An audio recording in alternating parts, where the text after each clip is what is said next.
Hey, this is Mark A. Altman, and if you're a fan of this podcast, you already know the 50-year mission is definitive oral history of Star Trek, and Secrets of the Force will tell you everything you want to know about the history of Star Wars. But what you probably don't know is Ed Gross and I have a new book coming out this July. They Shouldn't Have Killed His Dog, the complete, uncensored, ass-kicking oral history of John Wick, Gun Fu, and the new age of action.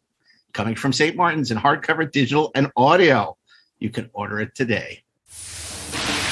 Hey, this is Mark A. Altman. This is DAREN DOCHTERMAN, and we are the Inglorious Trexperts. Yeah, I thought it was a classic femme fatale. Just so much fun. Like that Shakespearean lace in your acting. I said, Gene, what do you want from this character? I want you to just take the character and make it your own.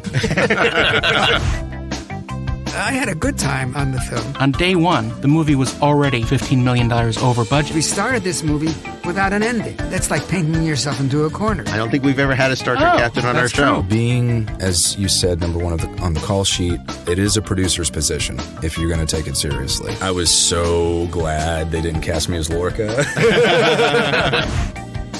You famously wrote that script in 12 days. On one level, I wrote the script, and on another level, the story was written by everybody and his brother. New episodes every Saturday, wherever you listen to podcasts, or download the Electric Now app. Keep on trekking. Ingloriously, of course. Inglorious Trexperts, the only podcast for fans with a life, is available every Friday, wherever you listen to podcasts, and on the free Electric Now app. Download it today. Hello and welcome to Best Movies Never Made, a podcast where we talk about interesting and infamous movies that never made it to or through production. Most of the time, the movies you're trying to make don't get made. Like 4 of them may happen, 1 of them may happen, none of them may happen, and I'll be attached to 3 more things by end of summer. Turn the script into something resembling like Unforgiven with Conan. Yeah. Suddenly the rights expired and the whole thing just like went away overnight. New episodes will be available every other Monday. We won't see you at the movies. Best Movies Never Made, as featured in Entertainment Weekly, is available wherever you listen to podcasts and on the free Electric Now app.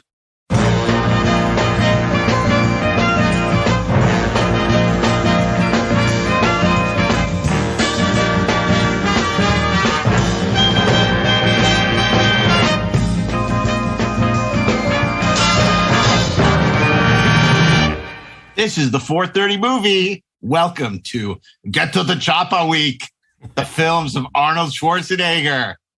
Run! Go! Get to the chopper! Oh, we told you we'd be back, and here we are. We're back. Yeah. We're back with your favorite 4:30 movie hosts. On Monday, Steve Melching. On Tuesday, it's the end of days for DAREN DOCHTERMAN. Good work, Sonia. And on Wednesday, it's the man everybody would like to slap, Ashley Edward Miller. I'll be needing your clothes, your boots, and your motorcycle. It's the Terminator starring the movie phone guy. Hi there. Hi there. I'll be back. Next. If you want to give me your motorcycle, press 1. Your boots, press 2. Wow. If you want to go to Mars, press 3. So here's the thing. With apologies to Ashley. Before, we've been in the past, we've recorded 4:30 movie far in advance of when they air. Because of the nature of the pandemic and just our schedules, we've been recording these, only days in advance. So they're fairly topical. So I want to take a minute before we jump into Get to the Chopper Week to talk about that mockery of a travesty of a sham of a mockery of a travesty of a sham that aired last night on ABC. I don't know if any of you watched it. I know there were plans to boycott it based on the fact that we were so disgusted with the fact that the categories were presented before the broadcast. So I just want to say, as the only one who apparently did watch the Oscars, it was awful. And, it's completely been overshadowed by that horrific event in which everyone knows Will Smith assaulted Chris Rock for making a joke whether you thought it was funny or not. It was a That's joke. not an assault. That's battery. Yeah. Battery. It's battery. That's right. And then, shortly thereafter, he won the best actor and was greeted by a standing ovation from the crowd. Sure. Because, it doesn't matter what you do as long as you're popular and cool. How appalling, how utterly appalling. And, but it's not surprising at all. And it overshadowed what I would say was 97% an awful show. I would at least it made it memorable. The one thing that I really loved was in the 30-second Godfather tribute. Francis Ford Coppola, who famously never thanked Bob Evans in any of his acceptance speeches, thanked Bob Evans, which no one made a note of because, clearly there was no time and nobody there knows anything about film history anyway to make a note of it. But the twist was that in his mind, he was thanking the guy that makes the sausage. Well, that was when he won for Godfather. He kept saying, I like to thank Bob. And I like to thank Bob. And it was always a different Bob. So he was really twisting the knife. I'd like to thank Bob Loblaw. But, it was, I'm sure you've heard the James Bond tribute, the 60th anniversary of James Bond started, it was introduced by Tony Hawk and two other X Game extreme sports competitors. Of all the skateboarding that James Bond did over the years. That's an extreme. Paying tribute to View to a Kill, I guess. I didn't realize we were. I did watch the montage, which was a fine montage, although I wish they used more than just Live and Let Die as the music. But couldn't any one of us have put together a better one? Yes, I can assure you. I can assure you of that fact. I think the Saturn Awards have put together many better montages. It was horrifying. And Judi Dench was in the audience. Yeah. 5 feet away from the stage. There are still, 4 living James Bonds out there? They could have... Lazenby all on stage. Lazenby, Dalton. During Steve's Man-Cot that I participated in, we watched a series of really terrible films. And among them, Judi Dench was in the most recent version of Cats. Oh, we watched Cats. So you did a tribute to the Razzies. So the Oscars were better than Cats. I'm not so sure about that. Apparently not. Well, at least there was action. It was really, really offensive. And in fact, if you wanted to see a broadcast honor the movies, then you might have enjoyed the 45-second Rolex commercial, which actually had clips from North by Northwest and from legendary films throughout cinema history, and actually was a more fitting tribute to the movies than the Oscars. It was just. I read the In Memoriam was also especially a travesty this year. Yeah, they put it to. I guess they were trying to go for a gospel feel, so they had very upbeat music and singers singing during what is normally a very distracting from actually being able to read the names. Well, absolutely. And I understand the whole idea of the New Orleans kind of like, but you know what? There's a tradition of the Oscars. Yeah, like Live and Let Die. Whose funeral is this? Yours. But and it was so weird because they would stop it for a second and have different people talk about. So for instance, Bill Murray talked briefly about Ivan Reitman. And then they had, of all people, Betty Davis. I forget. Jamie Lee Curtis talked about Betty White. And we all love Betty White, but that's more appropriate for the Emmys, isn't it? And but meanwhile, Peter Bogdanovich, who did more than anyone to keep got film seconds. History alive, got 3 seconds, and it was no Sybil Shepherd, no anyone talking about him. I mean, it just makes me really sad, when this guy has done more to keep movies alive as an art form than the Academy, because the Academy did a whole 10-minute basically advertorial for the Academy Museum. Yeah. Still the only Jew was Harvey Weinstein. It was unbelievable. Allow me to say this as well about not just the way that the Academy, I think, treated the past, the history of film, but I think it's frankly treating the present of film. Something that was very telling to me. And by the way, instead of watching the Oscars, I actually went to the movies. I actually saw the Lost City, which was delightful. I saw it too, and I thought the same thing. Wonderful, wonderful, fun movie. But we talked on this show, I think during Batman Week, about how weird the voting is in the Academy Awards. Yep. And when they presented the award for animated feature, one of the things they talked about was how these movies are really for kids and they're so important for kids. And all I could think was, you didn't watch the nominees. Yeah. Yeah, Flea is a real kids film. Oh yeah, man! It's like, you know what? The only movie that's more of a kids film than Flea is Grave of the Fireflies. I mean, what the actual? They're not even watching the things they're voting on. They don't understand the categories, and then they get up and they say things about it. I mean, it is just actually. It's about the pretty actors and actresses. Don't you know that? Right. I mean, let's not be stupid.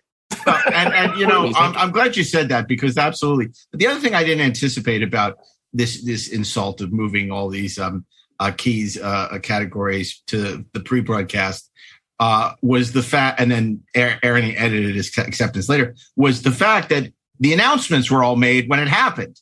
So before the show even started, you knew 8 categories who the winners were. Yeah. Which takes away the fun of watching the show and having it happen in real time. It's one of the few things. But it's okay. But they tweeted it out and only gave the names of the movies.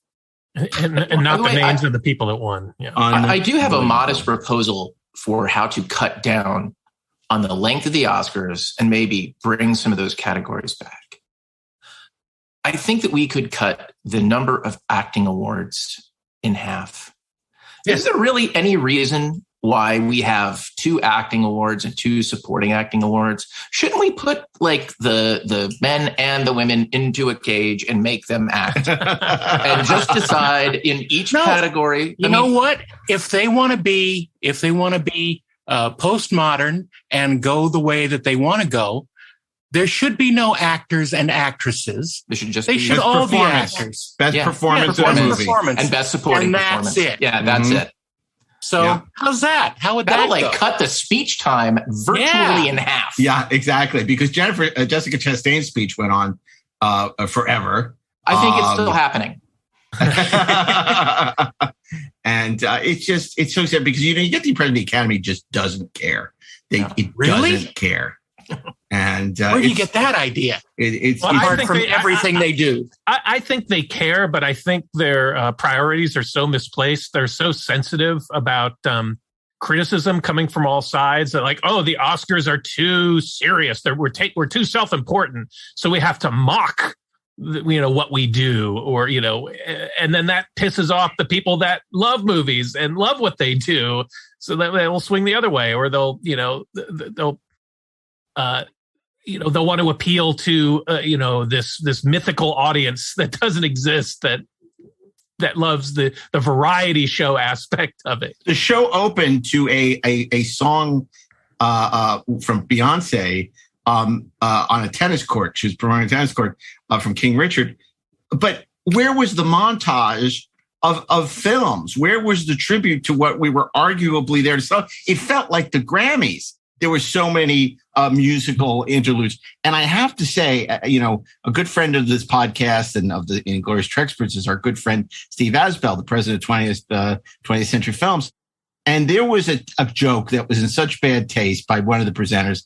And again, I don't, I think everything is fair game and humor. But if you're doing a show honoring movies, and then the host makes a joke about the fact that, I have the one copy of The Last Duel, insulting the fact that no one went to see this movie when all these people who worked really hard on this picture are there and watching.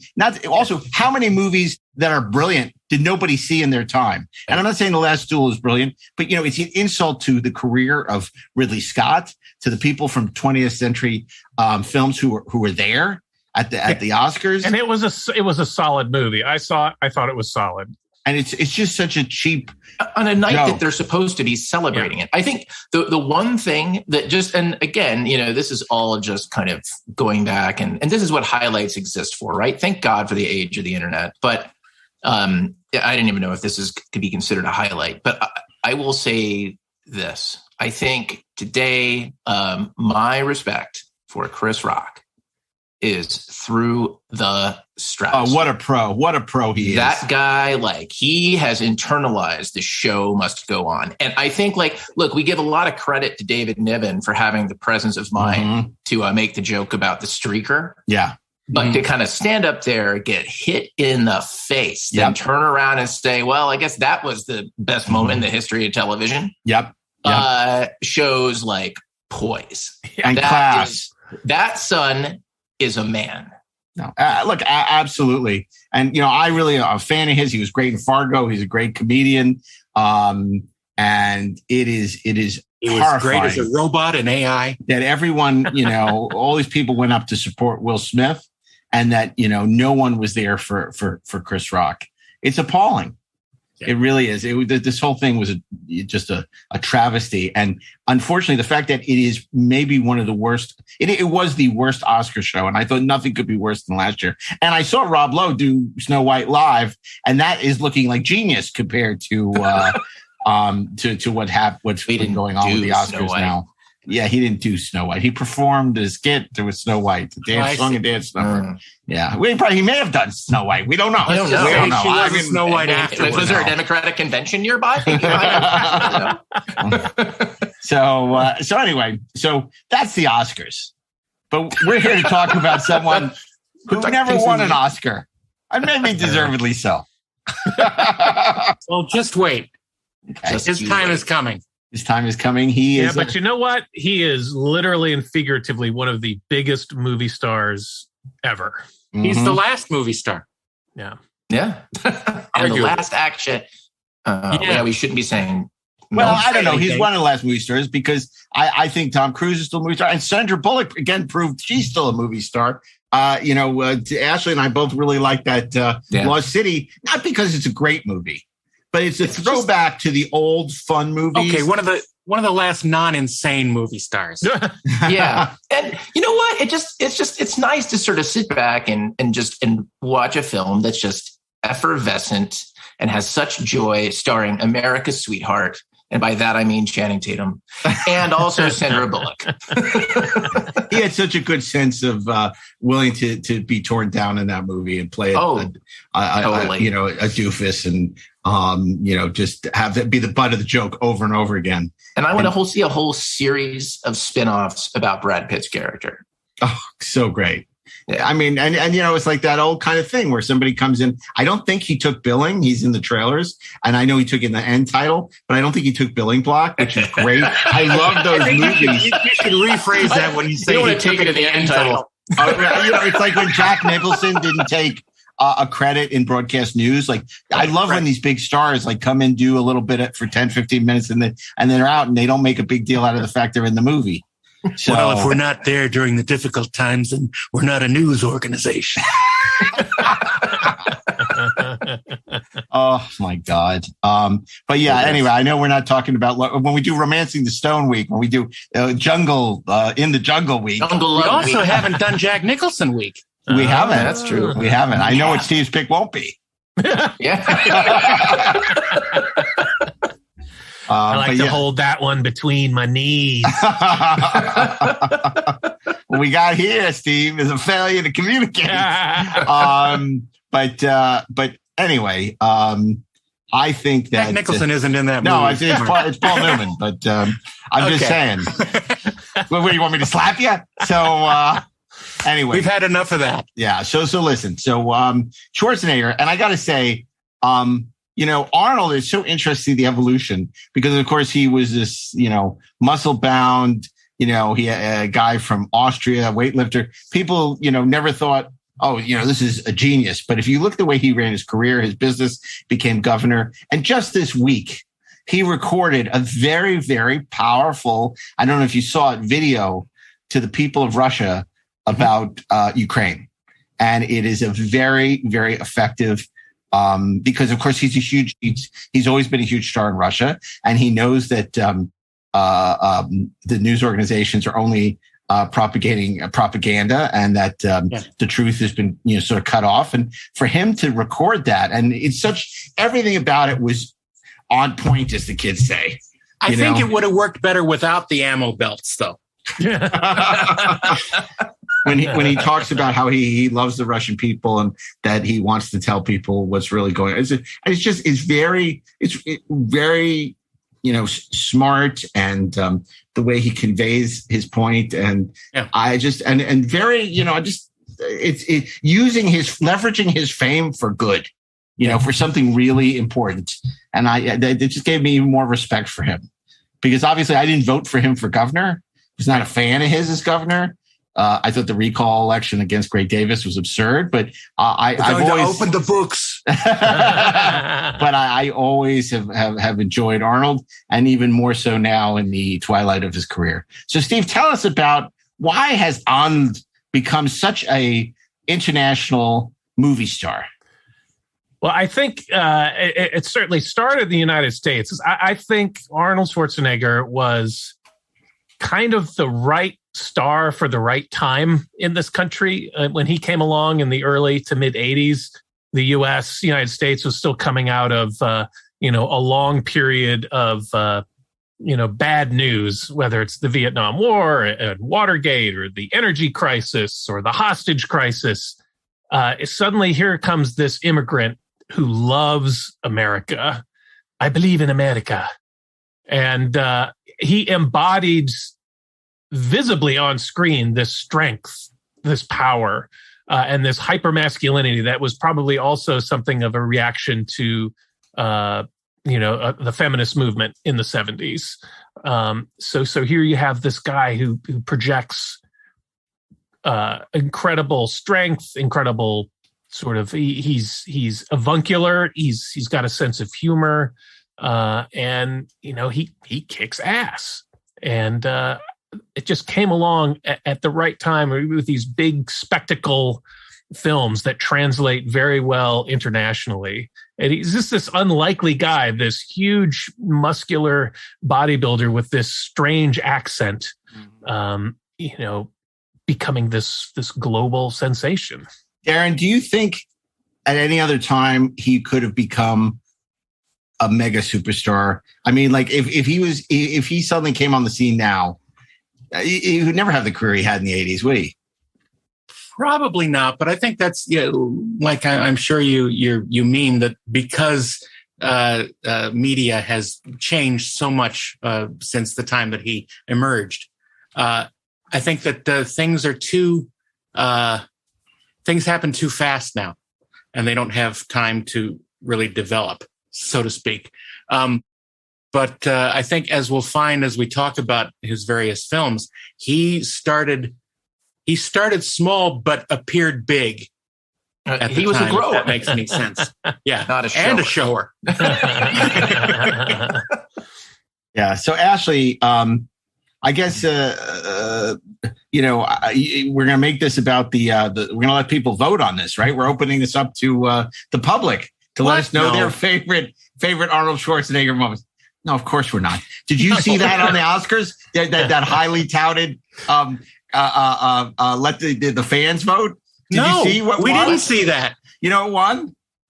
The greatest cheer moment of all time, according to the fans. Oh, is it the Speed Force or something? Some Zack Snyder nonsense.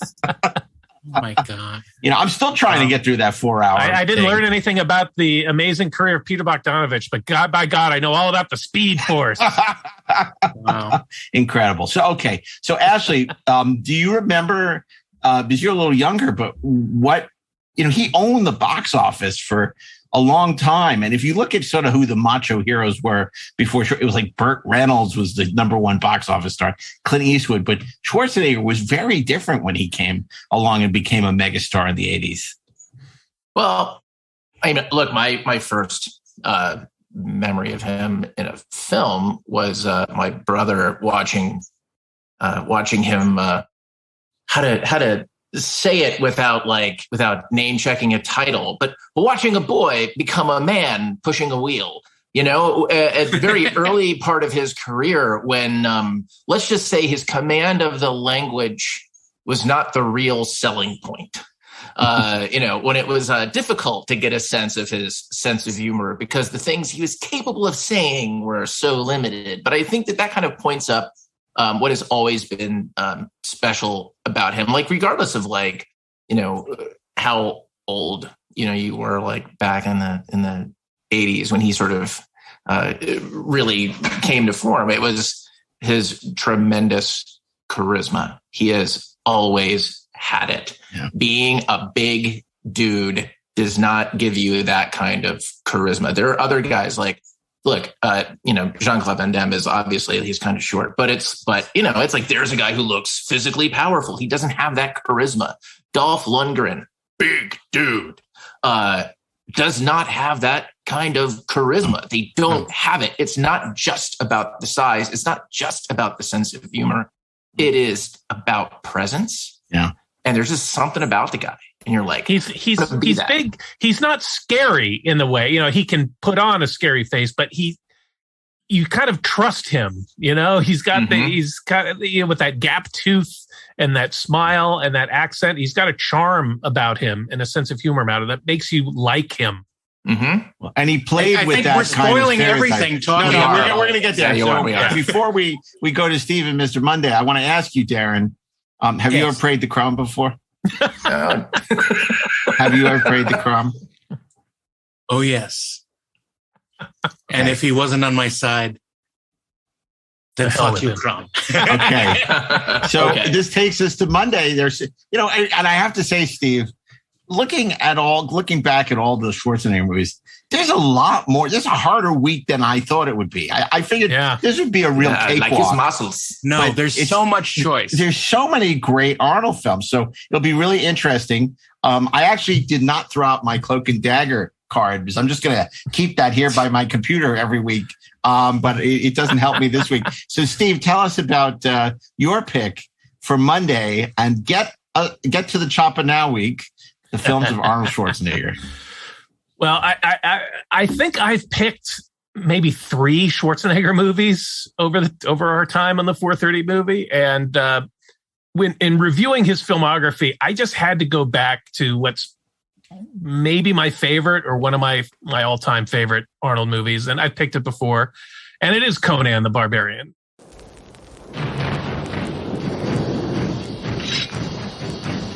Warrior. Thief.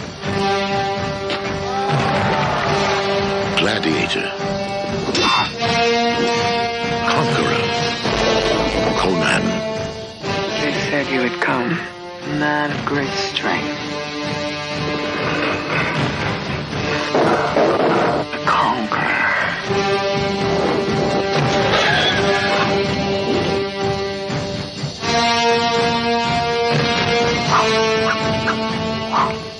Let us take the world by the throat and make it give us what we desire.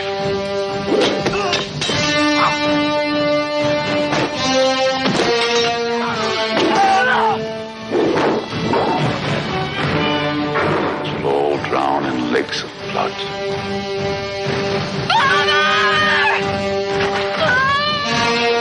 He's evil, a sorcerer who can summon demons.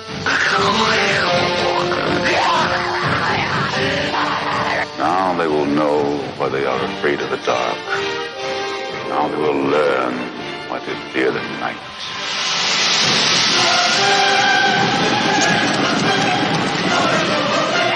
Out of an age undreamed of comes the most incredible adventurer of all.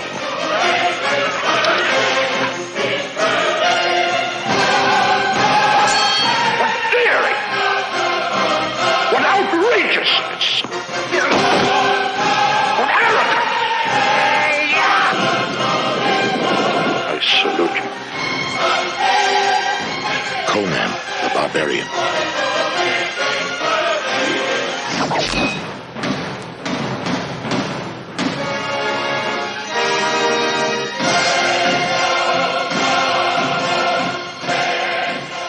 his first big breakthrough studio movie that came out in May of 1982, directed by John Milius, written by John Milius, sort of adapted from a script by Oliver Stone, produced by Raffaella De Laurentiis and Buzz Feitshans, with that iconic, stirring musical score by Basil Polidoris that is just absolutely epic.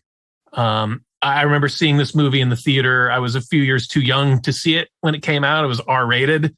And I went into this movie not really knowing what to expect. I had never read a Conan book. I'd never read a comics.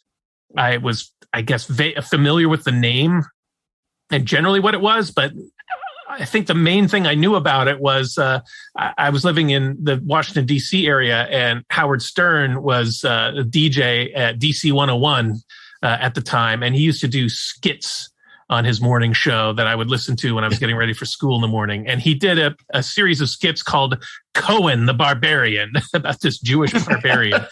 I went into this movie kind of expecting it to be a joke. You know, I was like, who's this big kind of goofy looking muscle man playing in a little like fur bikini, swinging a sword around? And I was heavy into my Dungeons and Dragons phase at this point also. So I was primed and ready for some epic fantasy. And what I got out of this movie was the Nietzsche and the Sturm und Drang and the epic music and the violence. Oh my God, the blood and the combat. And it kind of blew me away. I was kind of shell shocked when I walked out of it, but in a good way. And I just think it's a terrific movie. It filmed on location in Spain. I found these beautiful locations, and the casting of Schwarzenegger was perfect, as you were alluding to earlier. The fact that he has this accent doesn't really matter because you're in this fantasy world, and so many of the other characters have accents. So it kind of adds to his sort of strangeness. It doesn't stick out in the same way it might when he's, in some of his other films where he's playing, a federal agent or something with this improbable accent. He's had a great supporting cast. Jerry Lopez, the professional surfer, who I only just the other day realized, I did not realize his voice performance was dubbed in that movie by none other than Sab Shimono, who I freaking worked with on Jackie Chan Adventures. He did the voice of Uncle in that show. I had no idea. I would have asked him about it. But also, of course, the luminous Sandahl Bergman, the dancer from the Fosse films, James Earl Jones as Thulsa Doom, who apparently gave Arnold some acting and diction tips and worked with him off camera to help him out. Thulsa Doom's come to address his people. and another movie star. Take your mama on a date. Oh my God. Oh yes. And of course, Max von Sydow stepping in to add a little, international movie star, King Osric, and Mako, however it's pronounced, playing the wizard. You say Mako, we say Mako. I say Mako.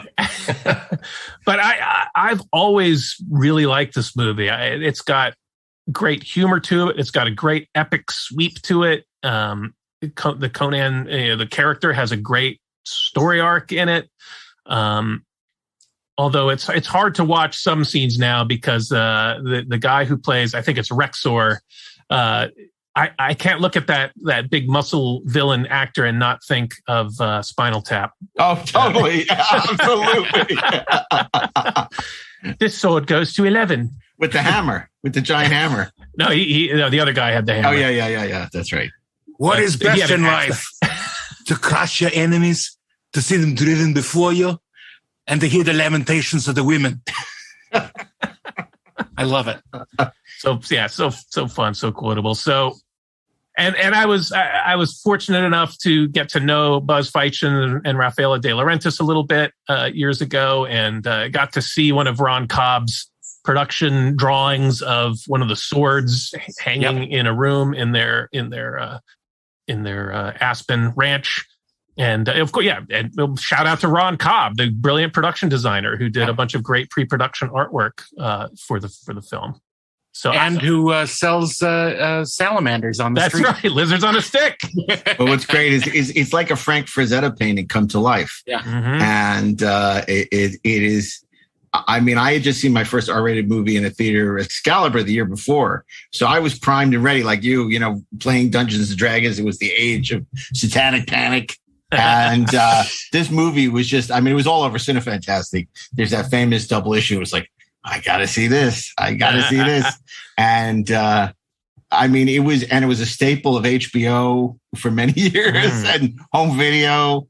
And that glorious one sheet is phenomenal. And, you know, I love it. Had the patina of class because, of course, Orson Welles did the commercials, the voiceover for the commercials. And, you know, it's funny because, you know, it's a total, you know, Milius is a total right-wing, gun-toting crazy person. But I love his stuff. I love him. I find him so interesting. And, you know, it has this Wagnerian, you know, and like you said, the Nietzsche of it all. I mean, nice use the word Wagnerian. He you know, politically, I could not be more the antithesis, but I just love, you know, this larger than life operatic quality that he brings, you know, to all his work, but especially, you know, Conan, you know, as much as I enjoy Red Dawn, to me, Conan is his crowning achievement as a director, obviously, not as a writer. And I would also quickly interject that last week I recommended that people listen to the Walter Murch audio commentary on The Conversation. I would recommend everyone listen to the Arnold Schwarzenegger, John Milius commentary on Conan, which is just as entertaining as the movie. At some points, more so. Yeah. For me, I mean, look, I'm a huge Robert E. Howard aficionado.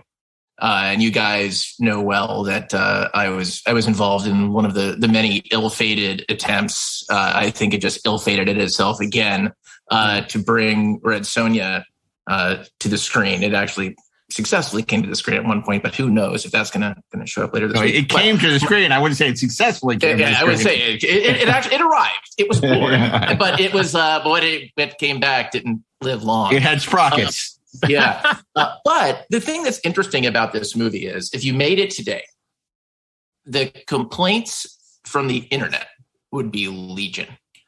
They would complain about Schwarzenegger's casting. They would say that he's all wrong because in the Robert E. Howard stories, I mean, Conan wasn't like some big monosyllabic dude. He wasn't a mouth breather. Very breather. Smart. He was like a Kirk. You know, he was a rogue. He was a thief. Right, that was his shit. Warrior, barbarian, and king. That's right. But language was made available to him. But, exactly. Poetry. In the movie, he's a different thing. He's like this big, like, but he's a barbarian. The spirit of it. You said it yourself. He's a barbarian. Right. But the spirit of it is properly adapted. The character isn't actually like what Howard wrote. But that's okay. It's like, that's what adaptation is. Even like small things, though, that I appreciated in terms of adapting the spirit of it, right? Like a Sumerian would never pray to Crom because a Sumerian knows that Crom doesn't hear prayers, right? It's like Crom is just like, okay, you're here, go do your thing, right? But in a way, Conan's speech, right? His little prayer to Crom is a perfect prayer to Crom. Right? Where he's like, you know, Crom, you know, these people, blah, blah, blah. It's just all of that stuff. And if you can't help them, then to hell with you. Yeah. If you're going to pray to Crom, that's how you do it. So I totally love this movie. And my other favorite part is when they have they're burning the body of Sandal Bergman. And it's like they're standing back and he's just sort of looking at the fire. You know, and listen, I'm blanking on the Subutai. Yeah, Subutai is there. You know, like it's like, why do you cry? Because he cannot. And I'm thinking because Schwarzenegger cannot. You know, but funny. Still, it's a perfect moment.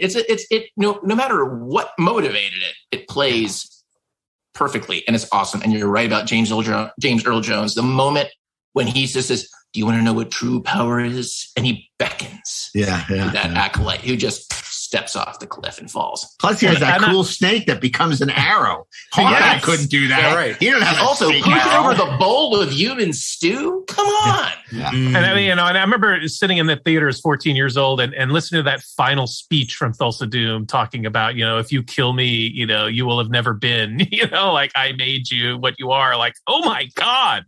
Wow, that's deep. Yeah.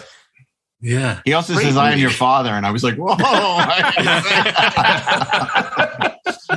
Anyway, it's not possible. That's a great pick.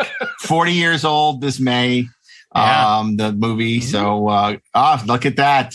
Steve is showing us, for those of you listening and not watching on Electric Now. The 4:30 movie Conan shirt. Available now. 430movie.com.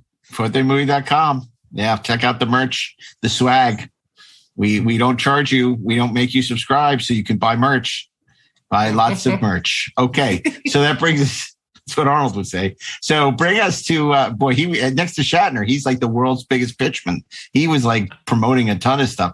At Planet Hollywood. Remember Planet Hollywood? Oh, man. That thing. Sure. Okay, so Darren, Tuesday, tell us what we're watching Tuesday. You know what? 2 days ahead of time, I am in the position of Mark Altman because I have like 5 or 6 that I want to mention, but I'm not going to do that. I'm just going to say that I found it very difficult to pick one. And I was thinking, do I want to do the DAREN choice, which is something that people might not be familiar with and is maybe a little older, or do I want to do the Ashley choice, which is totally bonkers and people really wouldn't want to see this choice, but it's there anyway. What do I want to do? I went back and forth. I have so many favorite Arnold Schwarzenegger movies. They're all entertaining. They're all fun to watch, and they're all fun to watch him in them. But I think I've decided to go with my gut and pick the DAREN choice. And that is to go all the way back to 1977, that told the story of 1975 Gold's Gym in Venice Beach, California, and to learn all about the pump. Yeah. Pumping iron. Welcome to this year's Mr. Olympia Championship. There certainly has never been a competition like this before. Lou Ferrigno, Arnold Schwarzenegger. You have to do everything possible to win. I dreamt about Arnold last night. I said, Louis is waiting for you in the shadows. Well, I've not been beaten for the last 7 years. You're going to be the biggest thing that ever went out on that platform at 275 pounds, Louis. They know that, and he knows it. She's in shape. Fine. I hope he is. Half more weight. Let's go. I want to beat him.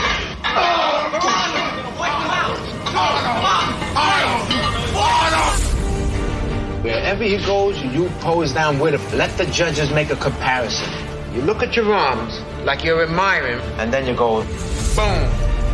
When it comes to the day of the contest, I will mix him up. He will be ready to lose. I called my mother yesterday already, and I said I won.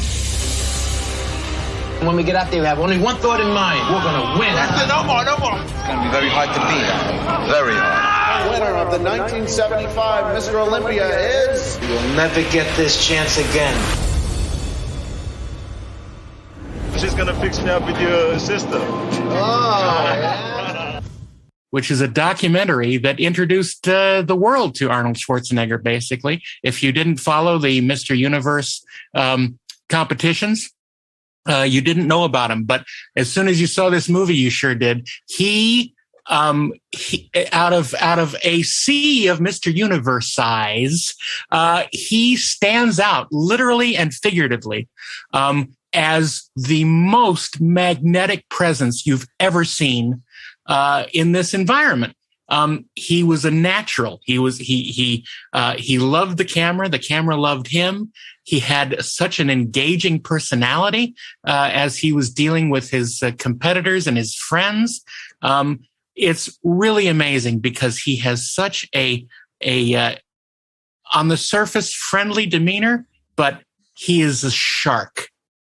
He swims through this, cutting the confidence of all his competitors to ribbons as he waltzes through the room. It's totally amazing to watch. And, he has a famous quote in there. The greatest thing about muscle building is the pump. It's when you fill all your muscles with blood and they get oxygenated. It's the greatest feeling in the world. It's like coming over and over again. I can just keep doing it. And it's so great. The pump is the best ever. It's unbelievable how he's talking about this stuff. And, he's great. The directors, George Butler and Robert Fiore, writers, Charles Gaines from his book, Pumping Iron, and George Butler, who had the idea for the book, Pumping Iron. But look it up. It is so fascinating, especially how he deals with his main competitors, like Lou Ferrigno was also introduced in this. And look, there's little Louie. And he's constantly just digging at everybody, saying, "Oh, it's too bad you can't be as big as I am," and it's just so funny. His friend Franco Columbu, who he would train with, and who he got guest roles in pretty much all the movies he made up to a certain point. Franco Columbu died a couple years ago. But it's just so good. And Arnold comes out as this slightly goofy but brilliant presence. And it's so fun to watch. Yeah, Arnold is known for his loyalty. He always got the guy who played Thorgrim in Conan, the guy with the big hammer, Sven Ole Thorsen, who was in a number of his films. Yeah, absolutely. So, it's a great pick, unexpected, which leaves it to Ashley on Wednesday to pick Batman and Robin. No, I mean, what's funny is in an alternate universe where I don't love Batman, I probably would pick Batman, but I would never forgive myself. I would rather pick Cloak and Dagger in Arnold Schwarzenegger week than Batman and Robin. But anyway, look, figuring out Wednesday. There's a lot of pressure on Wednesday, man. Figuring out Wednesday in Arnold Schwarzenegger week is just a little bit, it's complicated, right? It's either you're going for something so squirrely that you don't even know how to explain it to people. And I'm sure we'll talk about some of those things like when we get to Friday, or God knows, maybe Mark will bring it up for Thursday. Well, I might. You might. But, I thought about it and thought about it and thought about it. And finally I realized that the most out-of-the-box pick that I could make for Wednesday is in some ways the most topical pick I could make really? For Wednesday. Really? My pick for Wednesday is Walter Hill's 1988 fish out of water buddy cop action picture, Red Heat. Look, just out of curiosity, how do you Soviets deal with all the tension and stress? Vodka. Police Captain Ivan Danko came from behind the Iron Curtain. Danko, you're welcome. Hunting down his country's deadliest criminal. What did he do? He take a leak on the Kremlin wall or something? I need cooperation. Sure. Whatever you say, Gumby. Now, he's about to team up. What do you say? He say, go and kiss your mother's behind. With the most unpredictable cop. How you doing, honey? Drop dead. Thank you. On the streets of Chicago. You look like Marvin Hagler to me. I lost money on Hagler. Capitalism. He's got his own kind of style.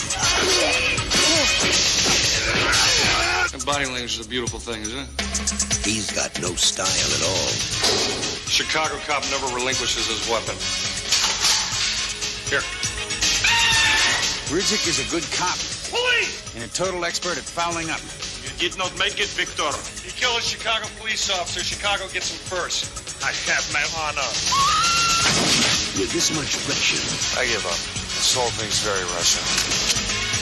There's gotta be heat. I take care of this. Red heat. You know what we call this? This is called chicken. But you're not supposed to play with boxes. You ready to swerve?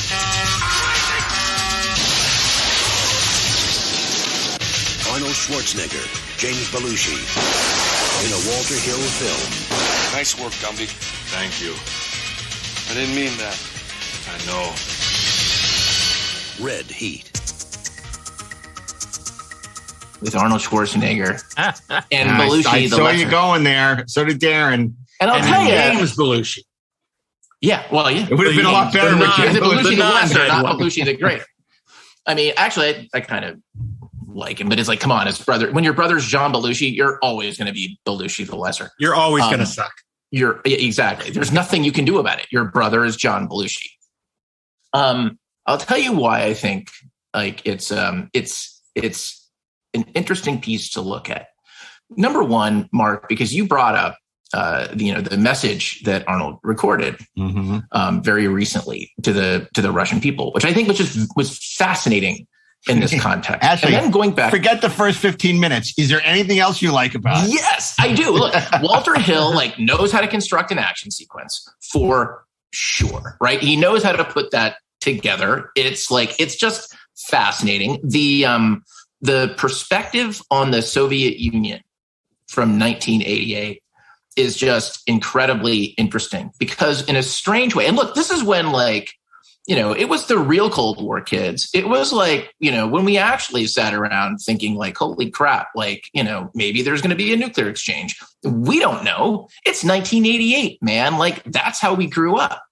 But in a way, there is this romanticized presentation of the Soviet Union as we understood it in this film, right down to Arnold Schwarzenegger. He literally walks into a bathhouse at the beginning of this film where everybody is huge and beautiful.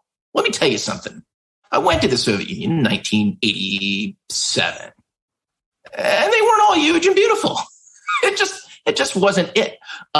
It's an interesting time capsule in terms of how we have looked, sort of not just at the Russians, but at that culture, sort of how they've kind of informed what we think about ourselves geopolitically for good Lord, going on 80 years now, which is just fascinating. And you think about what's happening now. And again, these romanticized notions of what the Soviet Union was, right? And it was never that thing. Right. But those romanticized visions of it are the kinds of things that can drive people who share those visions to do incredibly insane things. So I think it's just as a way of kind of looking back at the past and kind of looking at, by the way, action movies in general that were so informed by the Cold War at the time. And understanding that entire genre in that context, I think is just really interesting and a worthy exercise. And also, so you picked it for scholarly reasons. Yeah, totally. 100% I did, because it's unlike anything else that he did in that way. It's because everything else was so it's fantasy. It is, or it's I guess you can sort of consider, I can't talk about it because we haven't gotten to Thursday and Friday yet. We can talk about some of these movies, but for the most part, they're very, the movies are very over the top. In terms that was Stallone.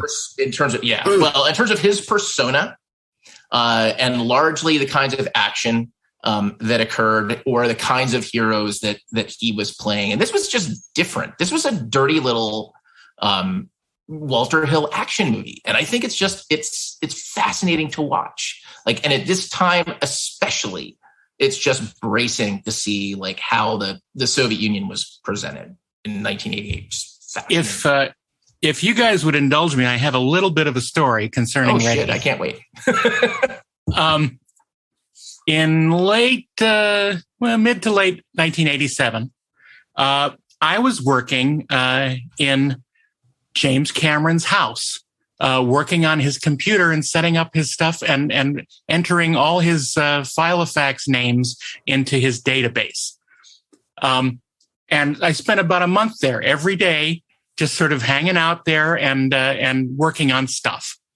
And Jim was around, wandering. This was right at around the same time that he was starting to work on research for The Abyss. And one day the phone rings and Jim picks it up. He's sitting at his desk in his office and I'm over in the corner in his office working on the computer.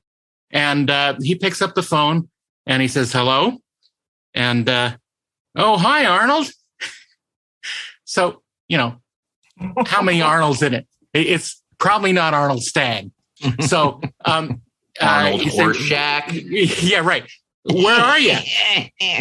Where are you? And of course, Jim knew I was there. So he was trying to sort of let me know what was going on. And he said, wow, it must be fascinating. Where are you actually in Moscow or where are you? And he was calling from the set to talk to Jim, probably about, working on something in the future. Who knows? Or maybe he just was bored and wanted to talk. But so Arnold basically explained the whole movie to him on the phone. And he was talking for about 15 minutes, which probably was, a $500 phone call at the time. And so afterwards, Jim hangs up and said, yeah, that was Arnold Schwarzenegger. He's working on a buddy cop movie where he's playing a Russian. I don't know. Good luck. Yeah, that's great. That's a great story. It was hilarious. And so he wasn't wrong. He wasn't wrong. First time I heard of Red Heat.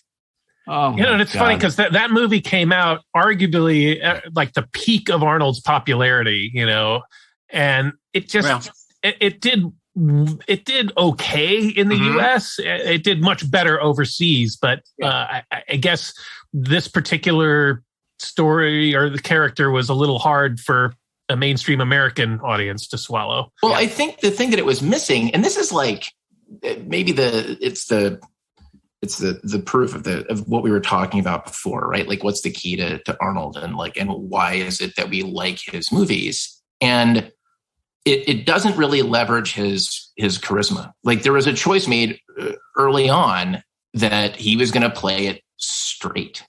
And he does, right? To his credit, he plays it like he is in a Walter Hill movie. As straight as he can. As straight as he can. And because of that, there's a restrained quality to what he's doing. And it just, you never quite feel the Arnold of it all. Like, maybe in a couple of the action scenes, like when he's beating the unholy hell out of dudes. But for the most part, it doesn't quite feel like an Arnold Schwarzenegger movie. It's like, even in we're not naming movies yet, but it doesn't have anything where you go, wow, all right, that was just like a perfectly timed, line.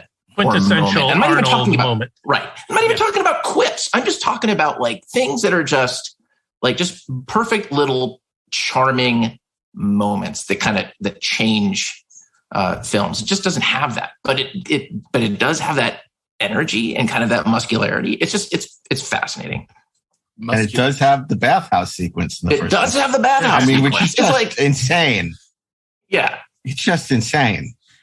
You think you're watching Caligula for the first 10, 15 minutes, and then everybody's naked, and then boom, they bust through a wall, and they're fighting in the snow, completely naked. It's so bizarre.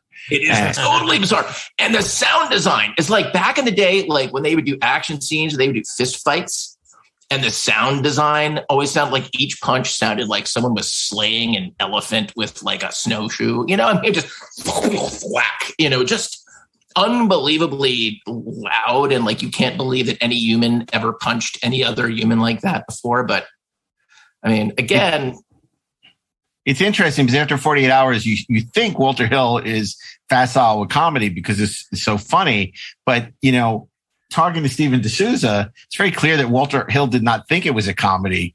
And it was only because when Paramount forces him to cast Eddie Murphy and then the rewrite that D'Souza did, that it becomes a very funny movie. But you can see Walter Hill is fighting it. And anytime you go back to watch 48 Hours, you realize, well, this is mostly kind of an action movie. There's not a ton of jokes. It's just that the stuff that is funny is so funny that we remember it more of a comedy than what it really is. Which is what I think worked, and probably the reason why they wanted him to do this movie in the first place. Because you think, oh, you've got James Belushi and Arnold Schwarzenegger. It's like they're going to do a buddy cop movie, and they're mismatched. And, you know, it's the oldest story. It's like Red Sun, you know, the Toshiro Mifune, Charles Bronson movie that Terrence Young directed. That was like amazing.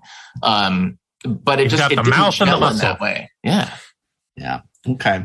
Well, that brings us to Thursday, and I kind of got an unenviable task you've left me with by the way that this week is shaping up, because you know you're not tackling the most iconic roles. You've got a lot of low hanging fruit, and I was, you know, it's funny because I kind of was going to go in the direction of going with something a little more esoteric. Because, you know, he, later in his career, his movies aren't as successful and aren't as well known, but there's some good ones. You know, like I actually really like The Sixth Day, but, you know, his character's name is Adam Gibson in that. And I'm never going to vote for a character who Adam Gibson. I mean, he has so many great names, Schwarzenegger, you know, in so many movies, Ivan Danko, Jack Slater, all this stuff. Why would I go with a movie where he plays Adam Gibson? So I'm not going to go with The Sixth Day, as tempted as I might be. And I look, I got to make it an admission. When Arnold was at his biggest, not, you know, as a movie star, not in muscularity, I was in high school and college, and I kind of was a little, I was more interested in seeing the pretentious stuff at the time. You know, like to me, it was all about like David Lynch and about, you know, these high, you know, like to me, Schwarzenegger was like slumming it. That was like, I wasn't into, I want to watch. Totally against your Brandeis training. So, it's like, see, I had the opposite thing. I was kind of snobby too, but I love to go to the Arnold movies to sort of watch them in good humor. I kind of look, I love Conan. But then, you know, I'm not as huge a fan of Predator as a lot of people. And then I saw a bunch of other, obviously there are certain films which I do love and we'll talk about, but there were a lot I missed.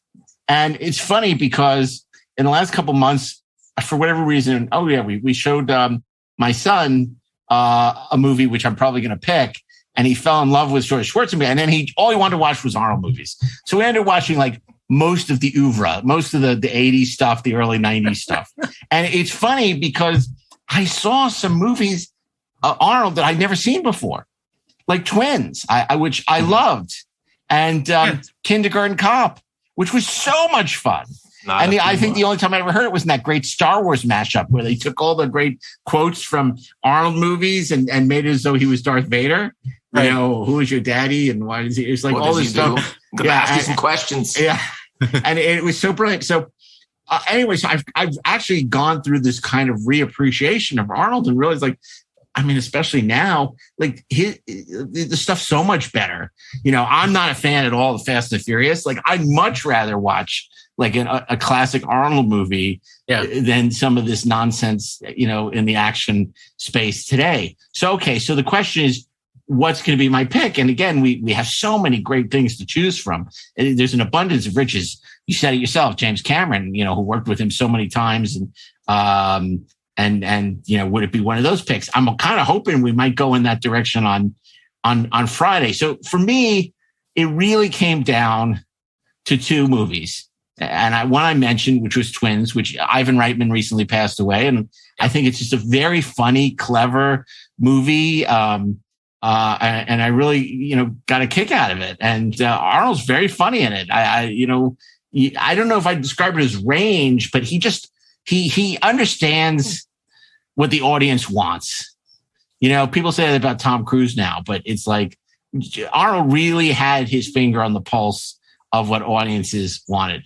But for me, the great combination of his sensibility with a true auteur was his role as Quaid in Paul Verhoeven's Total Recall. Mm-hmm. Call recall for the memory of your ideal vacation. You were interested in a memory of Mars. You're gonna love this, Doug. Yeah, but how real does it seem? As real as any memory in your head. You are on your most important mission. Do you want to know the future? What about the past? You are not you. You're me. They erased your identity and implanted a new one. Watto wants what's in Quaid's head. You're quite all right. Wrong. If I'm not me, who the hell am I? You wouldn't hurt me. We're married. Consider that a divorce. You got a lot of nerve showing your face around here. Look who's talking. My name is not Quaid. An hour we could have total recall. I want Quaid delivered for reimplantation. Get Ready for a surprise. Kill them all!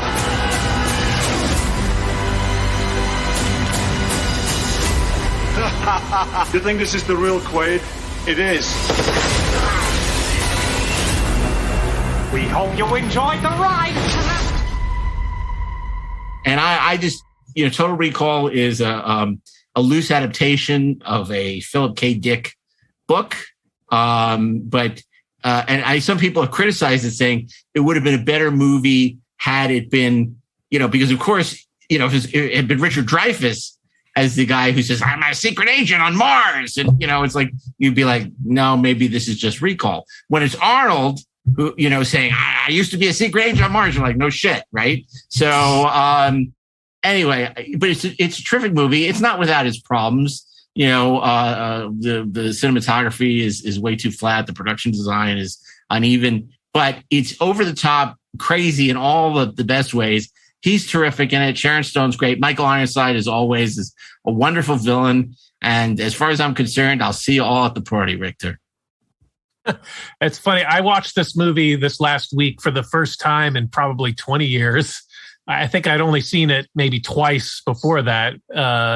It was very enjoyable, but it was very clear that I thought the underlying story is really good and interesting. All the recall stuff and the memories and what's real and what isn't, and all the sort of secret agent machinations.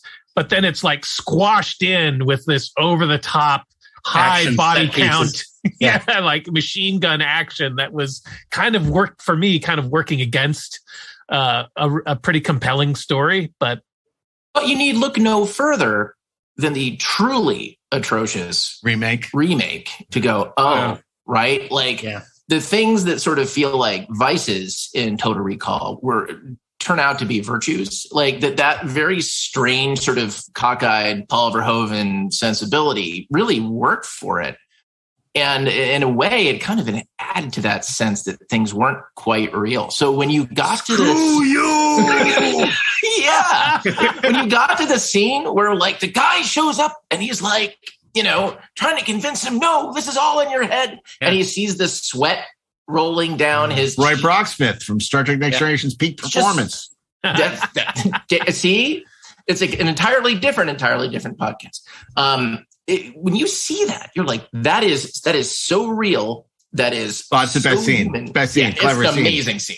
Yeah. Amazing. And even the fact for a big dopey action movie that at the end of the movie, you're still debating, was this real or was this a delusion, in Recall? And I love that, a movie like this, that it leaves you with something to talk about after the movie. because that's one of the reasons you go to the movies rather than watch stuff on Netflix, right?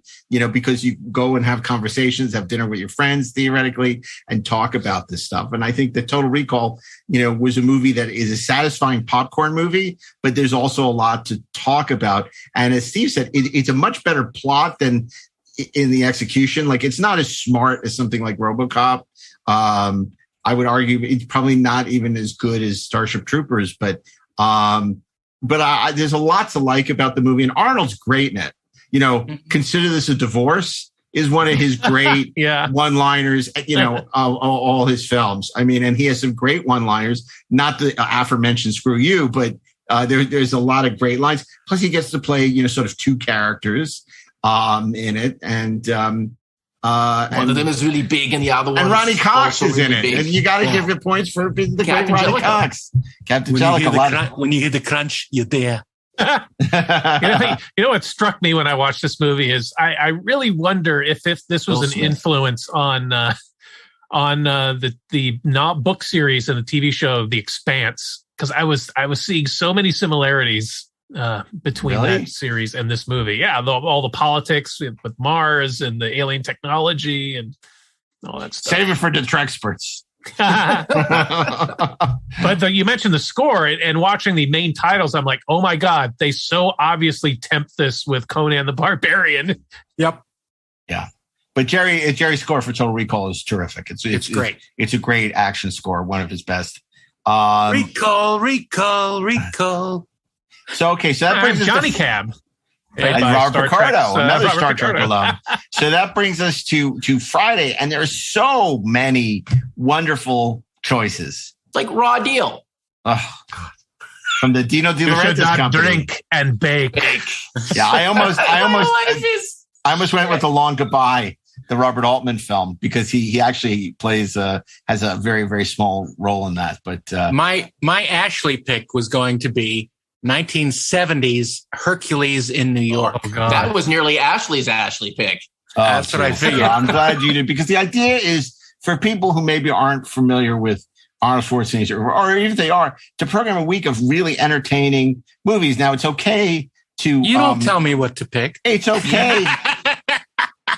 It's okay to have movies that maybe aren't his most well-known movies, but ideally we want stuff that has some worth to it, whether it's entertaining or well-made. It has worth just to put everything in sharp contrast.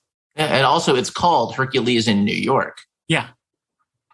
Well, I shouldn't say, because you know what? I was actually really into Kindergarten Cop, much to my surprise. I thought that was so much fun. I'm a cop, you idiot. Around my fists, down your throat. Yeah. One of the movies that people talk a lot about, which I don't think is particularly good, is his role as Ben Richards in The Running Man, which is the adaptation of the Stephen King writing as Richard Bachman. I think at the time, everyone knew Richard Dawson from Family Feud. So it was such a great piece of meta casting, but it's directed by Paul Michael Glaser, and it's not very well done, is it? No, it's not very much like a TV movie. Like so many things, it's a much better idea than it is executed. But he's great in it. But he's always great in those things. Yeah. And I think it's, the Richard Dawson casting is actually pretty inspired, not just on a meta level, but he's actually pretty good. It's like they say your movie's only as good as your villain. I mean, and he's never going to get into a fist fight with Arnold Schwarzenegger, which is kind of what makes him the perfect villain. His power comes from a different top place. 5 dead people are on the wall. Let's see them. Survey says. and he gets his comeuppance. But it was funny. The thing watching it now, it's like I'm like, oh, that's the Sony building. That's it's like all these futuristic buildings that they're filming. I'm like, oh, well, that's Sony. Well, the other thing about watching it now is that it no longer feels like a dystopia. It feels ripped from today's headlines. It's just like so many. Oh, if only our modern TV was as good. Oh yeah, that's true. Entertaining. Yeah. You know what else I watched that which is a movie I hated when I first saw it, and I've completely done a 180, and I thought Ashley was going to pick it, actually. The Last Action Hero. Dude, you know what? Almost picked that too. I have this affection for that movie, simply because it is like, I don't know, there's something very sincere about it. And I think that, look, it's John McTiernan, and I think, like, Rollerball notwithstanding, that McTiernan is just a really good director. Hunt for October, Die Hard. I mean, his action bona fides. And to be honest, I mean, its craft service budget did pay all the visa bills for the local call girls for quite a long time. Craft service. That's the thing. Carl's Dance, I think, is the villain in that. He's great with the different glass eyes. Yeah, he's better than he is in Golden Child. Yeah. So I'm really surprised that no one has stood up for Arnold's one of his first big films, where he co-starred with Kirk Douglas in The Villain. I knew you were going there. Which I actually saw in the theater, I think twice. And you picked it before. You picked it before. You picked it for Guilty Pleasures Week. Yeah, I tried to watch it at a Guilty Pleasure screening day at my house, and it was so bad we turned it off after 10 It was not minutes. pleasure. It was just guilt. It's like being Catholic. The elephant in the room is that none of us picked either Terminator 1 or Terminator 2. Well, there's a whole list of gimmies, right? Terminator and Terminator 2 are right at the top of that. Yeah. There's Commando, there's Predator, there's so many of these movies that are almost There's End of Days. Yeah. Even though his character's name is Jericho Kane, and I almost, physically recoil at that name for a character. Oh, you didn't mention True Lies either. True Lies, right? There's so many great movies that are just so worth a watch. Mm-hmm. I actually like the way that this week is kind of worked out, because people don't need us to tell them to go see The Terminator. I mean, even though in another week, even though, Jesus Christ, I think we picked it 3 times. In the first 4 seasons of this show, because we kept forgetting that we picked it. We kept putting the Terminator in the show. Yeah, that's true. But in Arnold Schwarzenegger with week, joy. Yeah, it's almost redundant to say my pick for Wednesday is the Terminator. Is it? Is that your pick for Wednesday? Arnold Schwarzenegger week is the Terminator. I think our pick for Friday is every other great Arnold Schwarzenegger movie. I agree. Well, you can easily go with True Lies, and that's a long Friday. I'm fond of doing screening theme days at my house, and one of the perennials I used to do, I called Arnold Fest, and we would watch 3 or 4 Arnold Schwarzenegger movies in a row. How can you not want to? Well, do we want to go even with Conan the Destroyer, which was a guilty pleasure of mine in my teen years? You just like Sarah Douglas and Will Chamberlain. I'm going to have to make an executive decision and say that Junior it is. Well, look, I think we can go with the big iconic blockbuster classics like the Terminator films. We could go with something, one of the comedies, which is just a different way to go. Even Jingle All the Way is not unpalatable. Kind of is. The Last Action Hero, which is a summation of his entire career and a lot of other excesses of the 80s Hollywood, as Darren pointed out. And then there's his more recent work as well, and things like The Last Stand and Escape Clause and The Expendables, although I'm not a fan of The Expendables. They're fun. They're fun, but he doesn't really, you can see him cashing the paycheck. I'm here for 2 days. Shoot. And it's like, shoot it. I got to go home. I'll see this for The Last Action Hero. To be or not to be. I mean, just seeing him do Hamlet. Not to be. I didn't realize there are all those great cameos in that too. Oh yeah. It's just, who is this Arnold Braunschweiger? I mean, it's really, again, that was a movie, like I said, when I saw it, and I remember Premiere Magazine, everything was over budget, over schedule, big bloated. It was like everyone had the knives out for this thing. And I was like, it's been the biggest movie I've ever done. And, it bombed and everyone hated it. And I remember seeing it and thinking, oh, this is terrible. And then it came out on 4K recently and we watched it. And I remember even saying to Isaac, I said, oh, look, we're doing this whole Schwarzenegger marathon. We'll watch it, but it's not very good. And we watched it. I'm like, I couldn't believe it. I really enjoyed it. Well, it's It's like after watching all the Star Wars prequels, you're begging for Ewoks. I'm sorry, Ewoks. Chief Trippa, we're so sorry. And there's also Kindergarten Cop, which we talked about, which is so much fun. And it combines a Schwarzenegger action film and a Schwarzenegger comedy. It has both. It's like Junior meets Red Heat. Or do we just want to bookend it with the obvious choice of like a Terminator film or Commando, which Steve picked in the past? Yeah. John Matrix, delightful, and that's where a lot of the classic Schwarzenegger one-liners sort of, let off some steam, came in, John. I would put in a vote for. Did I kill you last?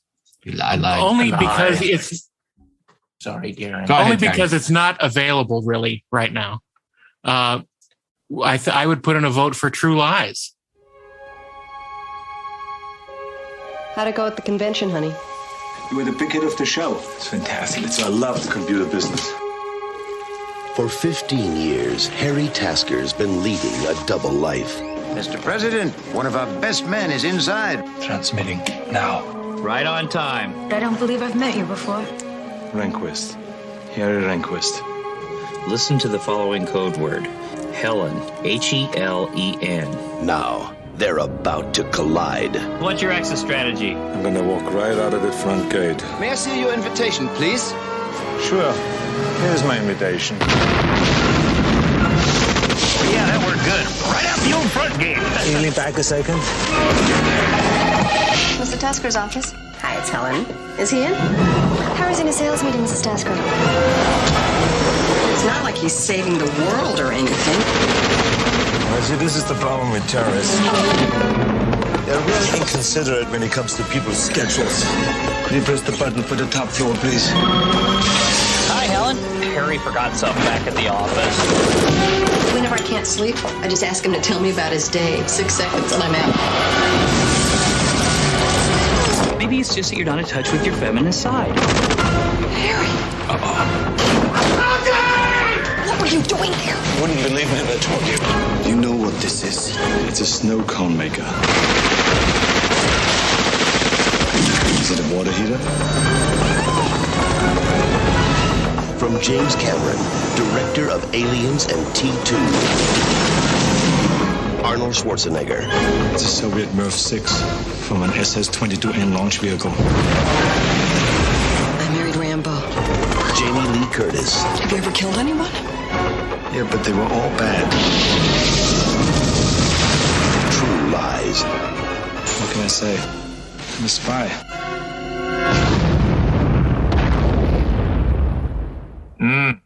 Yeah, you know what? It's certainly an iconic movie. It has a lot of greatness in it, but a lot of stuff that isn't too great. Yeah. But it's fascinating and diabolical at the same time.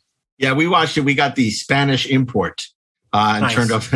And again, another movie that I didn't love because I remember saying, "Oh, James Cameron's doing a Bond movie," and we're gonna blow away the Bond movies. Was the quote, and I didn't love it at the time. I like it a lot more now, having again recently rewatched it. It still has a lot of problems, but he's great. Certainly, Jamie Lee Curtis is great. Eliza Dushku is the daughter. Jump down! But True Lies is an interesting choice too, and maybe we get Fox to actually put that film out on Blu-ray or 4K. I mean, it's been Let's call our friend Steve Asbell. Let's call him right now. I always get him on the phone. I always really like True Lies. Except for that scene, the sort of striptease scene with Jamie Lee Curtis, always made me uncomfortable. It's a weird scene where he's in the shadow pretending to be someone else, and she's trying to seduce him. And well, you see, Steve, these are normal feelings. Don't be ashamed. Yeah, I mean, like it doesn't just play as well now as it did then. I mean, it's what the kids would call problematic. Some of the stuff in there, the depiction of Middle Eastern terrorists. But you know what? It's a really entertaining film, and that that stuff at the beginning is terrific. Where he infiltrates the mansion to get the MacGuffin. Few people are in command of an action sequence the way James Cameron is. He's a master. And there's some great practical stunts. And Schwarzenegger basically does the mission that it took 12 guys to do in Dirty Dozen. And he does it by himself. And that whole scene on horseback where he's galloping through the city and then gets on the elevator and takes the elevator up to the roof with the horse. I mean, and then the great psych out when he wants the horse to like jump the building. It's That's so much fun. And now that would all be CG and it would look like crap. Yeah. So, and you wouldn't believe it. I mean, that's the thing. Most of that stuff, I mean, Digital Domain did a bunch of stuff, but most of that stuff they did real. And that's why it's a real so Harrier cool. jet. They had to reinforce the concrete on that road so they could actually land real Harrier jets on it. Oh, on the bridge to the Keys. Yeah. And it's interesting, but you compare it out to the same scene in License to Kill, and it's like you see, what a real director like James Cameron can do versus what John Glenn did with that same scene in License to Kill. Anyway, so what's it going to be? What's it going to be? Do we have a week to be or not to be? I like True Lies for Friday. I like True Lies as well. Ashley? I can go for True Lies. You don't sound excited about it. I don't know. I am. I love True Lies, actually, in the sense that it's like all the things that we said about it. I would go for True Lies or Last Action Hero. I could go for either one of those. It's crazy. We could do a whole nother week next week of Schwarzenegger, the sequel, and do fill a whole week easily. But we're not going to do that. True Lies for Friday. So that means Monday, Steve. Monday, we crush the enemies with Conan the Barbarian. Tuesday, it's Darren's pick. The 1977 documentary Pumping Iron. On Wednesday, Ashley Edward Miller picks 1988's Red Heat. On Thursday, it's Total Recall. And on Friday, it's none other than True Lies. And what's amazing... to ask real quick, did anyone ever go eat at Shotzi on Main? Arnold's restaurant? Absolutely. On cigar night? In Venice. Named Shotzi. No, I was too busy eating at Dive, Steven Spielberg and Jeffrey Katzenberg's restaurant, because they had great fries. They did in like a little holder. Yep, they did. Really, not a Jeffrey holder. It's so interesting, Steve. You sort of ruined it because these were all 2-word titles, except for Conan the Barbarian. It was Pumping Iron, Red Heat, Total Recall, True Lies. Conan Barbarian, because they don't have... That's where it would be on the marquee. There's no articles. No articles. Yeah. No definite, no indefinite. If it was a Wordle. So, that's a lot of syllables for an Arnold Schwarzenegger movie. Barbarian. Yeah, Conan would be the name. Conan. But Conan or Arnold is just an actor who makes you feel good. There's nothing deep about the Schwarzenegger oeuvre. It's just fun. Yep. And we could all use a little fun. Absolutely. It makes you believe in God's walking the earth. Next week is Jean-Luc Godard week here on the Jean-Luc Picard week? Okay. Movie starring Patrick Stewart. We could actually do that. We probably could. That would be fascinating. Not really interesting, but fascinating. Let's see, a Patrick Stewart week. Let's see, Life Force, Excalibur, LA Story, Dune. Yep. Okay. One more. We have a week. See, this is I shall call it a mini week. Yeah, X-Men. Yeah, X-Men. There you go. We have a bonus week, guys. There you go. Watch those too. Yeah. Watch that instead of watching Picard season 2.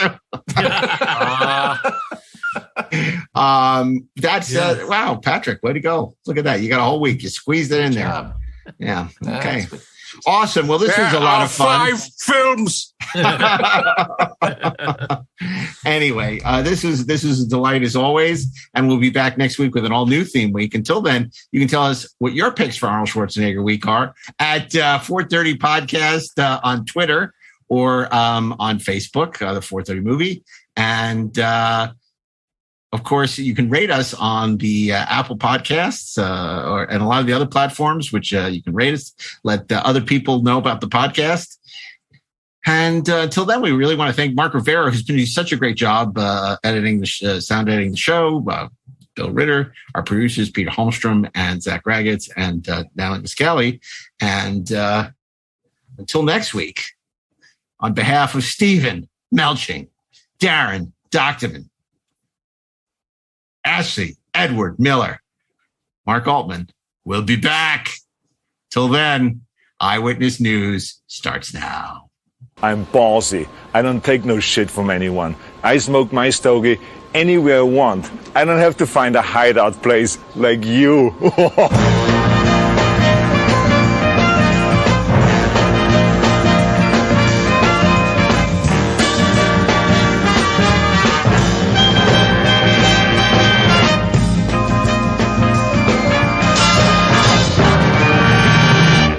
This show was produced by Dean Devlin and Mark A. Altman and is an Electric Surge Network production.